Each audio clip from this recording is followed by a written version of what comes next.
Tudo bem, Samuel? Tudo certinho, estamos aí. Afinal, qual que é a percepção do joinvilense sobre o jornalismo local? São muitas as percepções, né? Quer dizer, a gente procurou investigar como que as pessoas avaliam a qualidade da informação jornalística que circula em Joinville, a confiança que elas têm nessas informações, né? E como os seus hábitos de leitura dessa informação, ou dessas informações que circulam na cidade socialmente, contribuem também para que elas possam, digamos, interagir com os meios de comunicação, com as empresas que oferecem, seja do jornalismo alternativo, né, o independente, mas em rede, como é o caso, por exemplo, do Mirante, seja de um veículo tradicional, como é o caso da Notícia.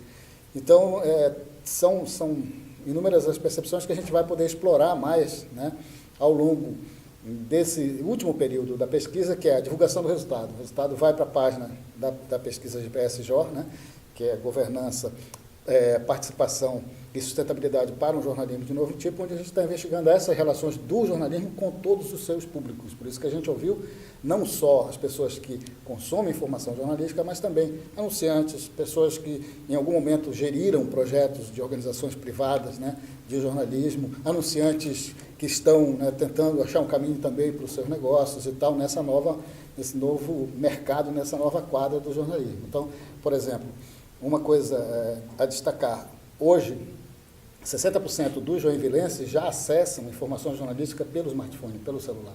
Isso é uma mudança muito drástica de hábito, comparando com 10 ou 20 anos atrás, né? Com essa ascensão, com essa evolução da internet, sobretudo das chamadas redes sociais, né?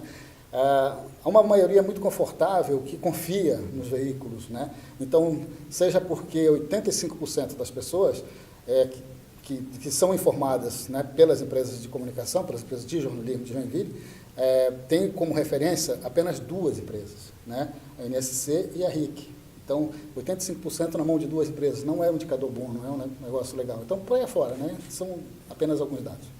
E quais que foram os veículos de comunicação mais acessados pelos joinvilenses? Pois são essas duas empresas que configuram aí, né? Aí a gente está colocando emissoras de rádio, de TV, ligadas a esses grupos, a antiga RBS, agora a NSC, o Jornal A Notícia, o Jornal Notícia do Dia, que não existe mais, só na edição online, quer dizer, até a pesquisa pega esse período, né? A pesquisa começa em 2016, o jornal ainda era editado pelo Grupo RIC, né?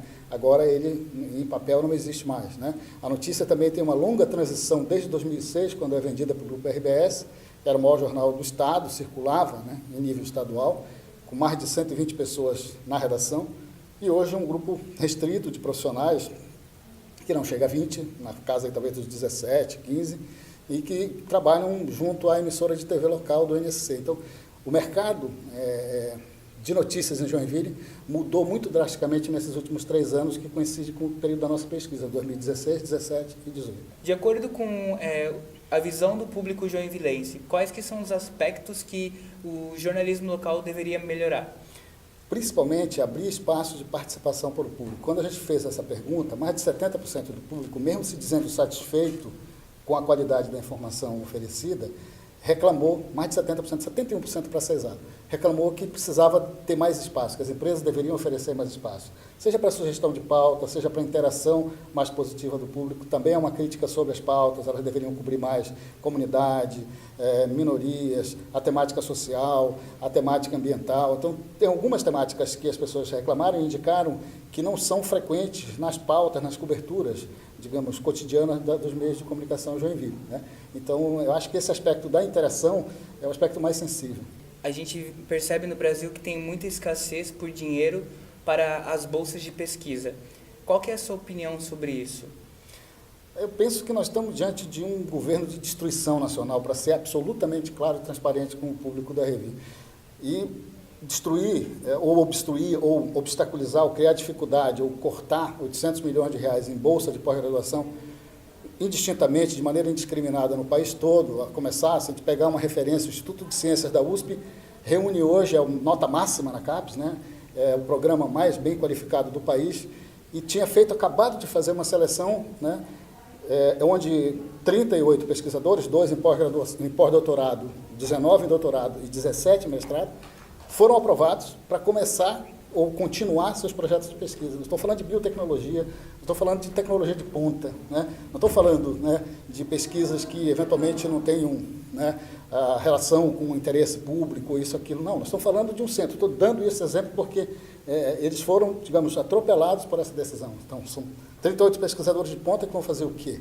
Quem tiver alguma condição familiar de sobreviver, vai lá, né? Mas a maioria não tem, né? Nós estamos falando de uma bolsa de R$ 2.200 de doutorado e de R$ 1.500 no mestrado. Não é nenhum tipo de valor, né, exagerado, algo que vale, mas é algo que as pessoas precisam para poder sobreviver e fazer o seu trabalho. Então, eu não consigo compreender que tipo de projeto de país tem o atual governo quando retira recursos, não só da educação superior, não só da pós-graduação, mas até da educação básica. Eu não consigo compreender. Samuel, como que foi toda a etapa da pesquisa? Quais foram os equipamentos que vocês utilizaram? Pois é, essa é uma pesquisa-ação, né, como a gente define metodologicamente, a participação de muita gente, foram centenas de pessoas, mais de 2.700 pessoas interagiram com a gente pelo site, pela internet, pelas publicações que a gente fez ao longo desse tempo. Uma pesquisa que começou com 21 entrevistas, que a gente chama de fase exploratória, para a gente localizar, então, perfis escolhidos bem a dedo, para que a gente tivesse uma representação ampla da população de Joinville.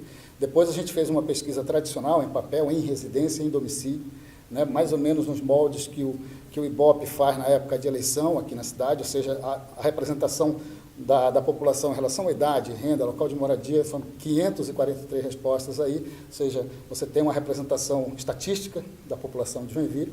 Ao mesmo tempo, a gente fez uma enquete pela rede, pela internet, 370 pessoas responderam, então essa não tem representação estatística, né? Mas também colhemos muitas respostas interessantes, dados interessantes.